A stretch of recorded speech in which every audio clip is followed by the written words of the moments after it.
Big TV భక్తి సమాచారం WhatsApp ఛానల్లో జాయిన్ అవ్వండి. అన్ని విశేషాలు ఎప్పటికప్పుడు తెలుసుకోండి. గురుగారు, మామూలుగా చూసుకుంటే జాగరణ అంటే శివరాత్రి అంటేనే ఉపవాసం అనేది, జాగరణ అనేది ఎంత పవిత్రమైందో మనకు తెలుసు. అయితే ఉపవాసం పేరు అలాగే జాగరణ పేరు చెప్పి చాలామంది బయట తిరుగుతూ ఉండటం, మూవీస్లకి వెళ్ళటం, లేకపోతే ఫ్రెండ్స్తో గెట్ టుగెదర్ చేయటం, ఇలాంటివి చేస్తూ ఉంటారు. అలాంటివి చేయటం వల్ల ఎలాంటి దోషాలు వచ్చే అవకాశం ఉంటుంది అంటారు? దోషము అనేటటువంటిది కాదు, కానీ అంటే కాలాన్ని, శివరాత్రి అనేటటువంటి మహోత్తరమైనటువంటి కాలాన్ని వృధా చేసినట్టుగా అయిపోతుంది. వాళ్ళకు పుణ్యము ఉండదు, పాపం ఉండదు. మనిషిలాగానే ఉంటాడు తప్ప వాడికి మళ్ళీ అంటే పాపకర్మలు తగ్గించుకోవడానికి కొన్ని పర్వదినాలు ఉంటాయి. అందులో మహాశివరాత్రి ఒకటి. ఆ మహాశివరాత్రి సంవత్సర కాలంలో ఒకే రోజు వచ్చేటటువంటి పర్వదినము. దాన్ని మనం భగవంతునికి అంకితం చేయాలి అని చూడాలి. అలాగే శివరాత్రి రోజు చేసే దాన ధర్మాలు కూడా చాలా ప్రత్యేకంగా శాస్త్రంలో చెప్పడం జరిగింది. ఎందుకంటే ఈ శివరాత్రి అనేటటువంటిది జాగరణ అని ఎందుకన్నారు అని అంటే కనుక, ఆ రోజున చేసేటటువంటి జాగరణ సాక్షాత్తు శివుడికి అంకితం చేయబడేటటువంటి ఒక పద్ధతి. జాగరణ ఎందుకు చేయమంటారంటే, సంవత్సర కాలంలో 365 రోజులు మనిషి నిద్రకు దాదాపుగా 200 రోజులు నిద్రకే కేటాయిస్తూ ఉంటాడు. నిద్రావస్థలోనే ఉంటాడు. జాగృతి అనేటటువంటిది ఉండదు మనిషికి. కాబట్టి ఈ జాగరణలో మనము ఈ ఒక్కరోజు మేలుకొని ఉంటే మన సహస్రాది చక్రాలు యాక్టివేట్ అవుతాయని శాస్త్రం. ఎలా యాక్టివేట్ అవుతాయి అని అంటే, ఆ రోజున ధ్యానం చేయడము, మంత్ర జపం చేయడము, శివారాధనలో నిమగ్నం అయిపోవడము, శివుడి యొక్క ఆలయాలలో మనము ఏదైనా సేవలో పాల్గొనడము, లేదు అక్కడ ఉన్నటువంటి భక్తులకు ఎంతో కొంత సేవ చేసుకోవడం, ఇవన్నీ చేసుకోవడం ద్వారా ఏమవుతుందంటే మన సహస్రాది చక్రాలు యాక్టివేట్ అవుతాయి. ఎక్కడనైతే పాజిటివ్ ఎనర్జీ ఉంటుందో అక్కడ మనం తెలియకుండా ఉన్నా కానీ మనకు అనేక రకాలైనటువంటి చక్రాలు యాక్టివేట్ అవుతాయి అని శాస్త్రం. కాబట్టి ఇలాంటి జాగృతిని మనం ఉత్పన్నం చేసుకోవడానికి జాగరణ ఉండమని చెప్తూ ఉంటారు.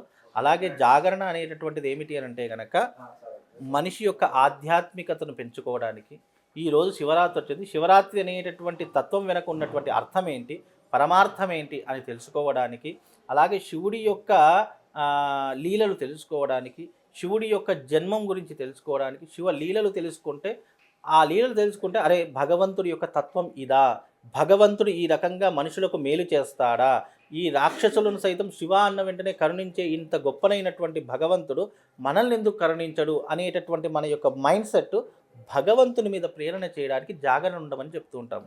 ఇక మళ్ళీ పురాణాల్లోకి వెళితే దాని యొక్క తత్వం వేరే ఉంటుంది. అది చెప్పామనుకోండి, ఈ కలియుగంలో ఆ పురాణ భాగము మనకు పనికిరాదు. కాబట్టి మన శరీరాన్ని మనం జాగృతి చేసుకోవడానికి జాగరణ ఉండమని చెప్తాం.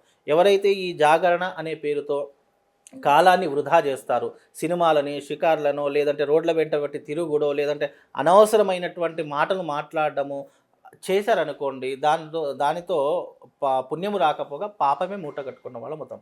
శివరాత్రి ఎందుకు వచ్చింది? నీ యొక్క జీవితం భగవంతుడు ఇచ్చినటువంటి ఈ దేహానికి, ఈ దేహంతో చేయవలసిన భగవంతుని కైంకర్యాలు ఈరోజు చేస్తే ఎంతో కొంత పుణ్యం వచ్చి నువ్వు చేసుకున్న పాపకర్మ కొంతైనా తగ్గుతుంది అనేటటువంటి దాంతో జాగరణ చేయమని చెప్పారు తప్ప, అనవసరంగా కాలయాపన చేస్తే అది పాపం మూట కొట్టుకున్న వాళ్ళు అవుతాము.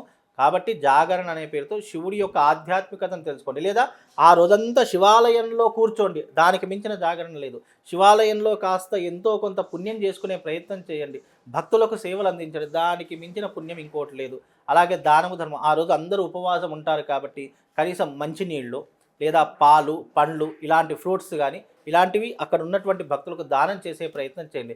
దాని ద్వారా మీకు పుణ్యము, పురుషార్థం కలుగుతుంది. ఎందుకంటే ఆ రోజున దినమంతా ఉపవాసం ఉన్నటువంటి వాడికి ఒక్క పండిచ్చిన నీ జీవితంలో ఆహారానికి లోటు ఉండదు. నువ్వు ఏ జన్మలో పుట్టినా ఆహారానికి లోటు ఉండదు. కాబట్టి ఈ శివరాత్రి రోజున పాలు, పండ్లు ఇలాంటివి దానం చేసే ప్రయత్నం చేయండి. ఇంకోటి ఏంటంటే, ఈ శివరాత్రి తర్వాత మనకు సమ్మర్ స్టార్ట్ అవుతుంది. ఎండలు తీవ్రమైనటువంటి స్థాయికి చేరుకుంటాయి. అలాగే శివరాత్రి రోజున మన పెద్దవాళ్ళు చెప్తారు, శివరాత్రి అయిపోయిందంటే చలి కూడా శివశివ అంటుకుంటూ వెళ్ళిపోతుంది, మనకు ఎండలు ప్రారంభమవుతాయి. కాబట్టి ఎండాకాలంలో ప్రతి మనిషి ఆహారం కంటే ఎక్కువ ఏం కోరుకుంటారంటే మంచినీళ్ళు కోరుకోరు. కాబట్టి అలాంటి మంచినీటి దానం చేయండి. ఈ యొక్క కేంద్రాలు పెట్టండి, మంచినీటి కేంద్రాలు పెట్టండి. దాని ద్వారా మీకు పుణ్యం, పురుషార్థంతో పాటు ఆ శివుడి యొక్క అనుగ్రహం తప్పకుండా లభిస్తుంది. For more videos like this, subscribe Big TV channel.